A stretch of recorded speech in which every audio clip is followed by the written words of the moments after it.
கடைசியில எனக்கு இப்படி ஒரு நிலைமை வரும்னு நான் நினச்சு கூட பார்க்கல. என்னன்னு சொல்லிட்டு நான் வீடியோட எண்டில் சொல்கிறேன். நம்ம ஓணமோட ஆஃபர் வந்து சூப்பராக போச்சு. நம்மளோட ரெகுலர் கஸ்டமர் ஒருத்தவங்க வந்து நமக்கு ஆர்டர் பண்ணியிருந்தாங்க. நிறைய சாக்லேட்ஸ் போட்டு, நிறைய ஃபில்லிங்ஸ்லாம் சாக்லேட் வச்சு கேட்டிருந்தாங்க. நம்மளுமே அதே மாதிரி பண்ணி கொடுத்துருந்தோம். உள்ள ஃபில்லிங்ஸ் வந்து நிறைய சாக்லேட்ஸ் போட்டு, மில்க் சாக்லேட்ஸ் போட்டு, மேலேயும் டாப்பிங்ஸாக வந்து மில்க் சாக்லேட் மாதிரி கேட்டிருந்தாங்க. ஆக்சுவலாக இவங்களுக்கு நம்மளோட பர்த்டே ஸ்லாப் ரொம்ப பிடிச்சி போய் இவங்க பர்த்டே ஸ்லாப் மாதிரி வேணும்னு கேட்டிருந்தாங்க. பட் ஆனால் கொரியர்ஸ்க்கு வந்து நம்மளால் அப்படி அனுப்ப முடியாது.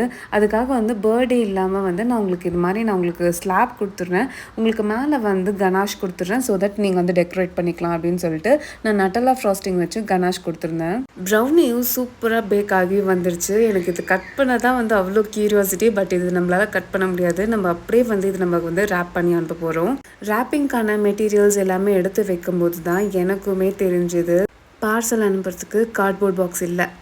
நானும் என்ன பண்ணுவேன் ஏது பண்ணுவேன்னு சொல்லிட்டு ரொம்ப யோசிச்சுக்கிட்டே இருந்தேன். சரி ஃபஸ்ட்டு நம்ம வந்து ஸ்லாபை வந்து நல்லா கிளிங் ரேப் பண்ணிவிட்டு அதுக்கப்புறம் பபிள் ரேப் போடுவோம், ஸோ தட் நான் வந்து இது வந்து சூப்பராக போய் சேர்ந்துரும் அப்படின்றதுக்காக நானுமே தேங்க்யூ ஸ்டிக்கர்ஸ் எல்லாமே ஓட்டிட்டு, நம்மளோட ஸ்டிக்கர்ஸை ஓட்டிட்டு, நம்மக்கிட்ட கேக் பாக்ஸ் இருக்குது, சரி கேக் பாக்ஸில் வச்சு நம்ம நீட்டாக பேக் பண்ணி அனுப்பிச்சிடலாம் அப்படின்னு பார்த்தேன். ஸோ அப்போ தான் எனக்கு ஒரு யோசனை வந்துச்சு, நம்ம பார்சலை வந்து அங்கே எங்கேன்னு சொல்லிட்டு தூக்கி போடுறதுக்கான நிறைய சான்சஸ் இருக்குது. ஏன்னா எனக்கு இது மாதிரி ஒரு எக்ஸ்பீரியன்ஸாக இருக்குது. ஸோ அதனால் நான் இந்த கேக் பாக்ஸை கேன்சல் பண்ணிவிட்டு கார்ட்போர்ட் பாக்ஸ் தான் பெஸ்ட்டுன்னு சொல்லிட்டு கார்ட்போர்ட் பாக்ஸ் வச்சு நல்லா சீல் பண்ணுற மாதிரி இருக்கணும் அப்படின்னு சொல்லிட்டு திங்க் பண்ணியிருந்தேன். வீட்லேயே வந்து ஒரு கார்ட்போர்ட் பாக்ஸ் இருந்துச்சு. ஸோ அதை வச்சு நான் எப்படி பேக் பண்ணேன்னு சொல்லிட்டு நெக்ஸ்ட் வீடியோவில் சொல்கிறேன்.